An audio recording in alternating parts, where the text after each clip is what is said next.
What's up? Beck is gonna intro the video. I have a package right here waiting on me. Went out to the X3, long story short, check engine light was on. It was a small evap leak. Before I even had it read, I took the gas cap off, put it back on, cleaned it with WD-40, didn't help. I went ahead and bought a code reader so I could clear the code myself if it didn't take care of the issue. Sure enough, it didn't.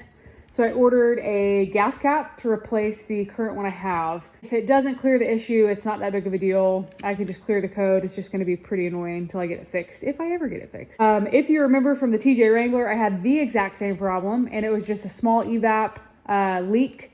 And small, there's like a definition online if you guys wanna Google, it's itty bitty tiny. So I'm gonna open this. All right. So FCP Euro is where I got this from, not sponsored, no partnerships with them at all. They're just pretty reliable with OEM stuff. They have fast shipping, pretty good prices.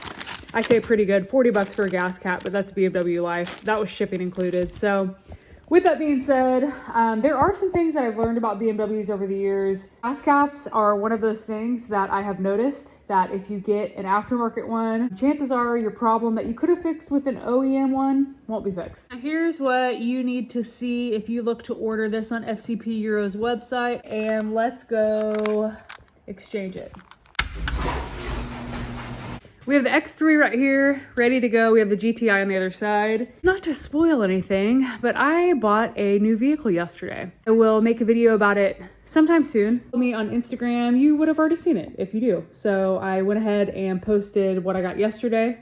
And then of course I will debut it here on YouTube, but task at hand, opening up the gas cap cover. Get this out, I believe, let me look at what this one looks like. Hey guys, don't be me. I was thinking I had to pull this out because it looked like that was part of the actual bar. You just push it this way. Easy peasy. Okay. Put that to the side. I'm gonna get the other one out. Put that in there, slide it over. Put it on. Ooh. That already substantially feels different. It feels like thicker, if that makes sense. We're gonna see if that fixes the issue. Here's the old one. It's on there now, so we're gonna see how this does. I'm gonna go ahead and get in the cab of the car and clear the check engine light just so we're kind of starting from scratch. And I will show you guys how I do that right now. All right. Look how dirty that is. Okay, so we'll get in. We're gonna get the code reader. This is the code reader that I bought whenever I had my TJ. It works really well, it's super simple. The most important thing that I would like it to do is read codes, and so that's what I got it for. There are code readers that are super pricey, and then there's code readers like these that are $20. Easy purchases, no brainers. Here, plug it in, it turns on so I know it's powered. I put the car in accessory mode, which is just pressing the start button once, enter, waiting for codes. One code found.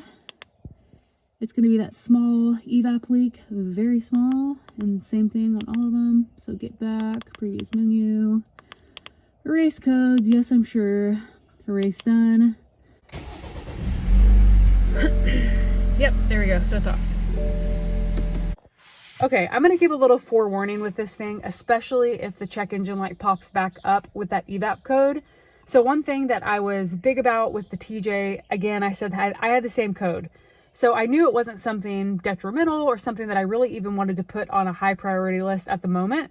So every time the check engine light would come on, I would clear the code. The problem about maybe not having a code reader is when it comes up, you think, oh, it's just that evap code. When you could, in all actuality, have another problem as well. You're not necessarily going to, or you're not promised to, but you could.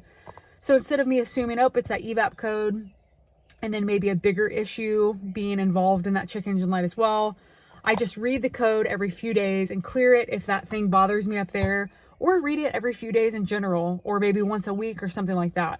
Grab one of these, if not something super cheap. I will have this in the description down below. It's 20 bucks. It's a great thing to have in your car. Hopefully this was helpful to anyone who is having a evap code issue, or more importantly, drives an X3, that this may take care of it. And I appreciate you guys. Catch you in the next one.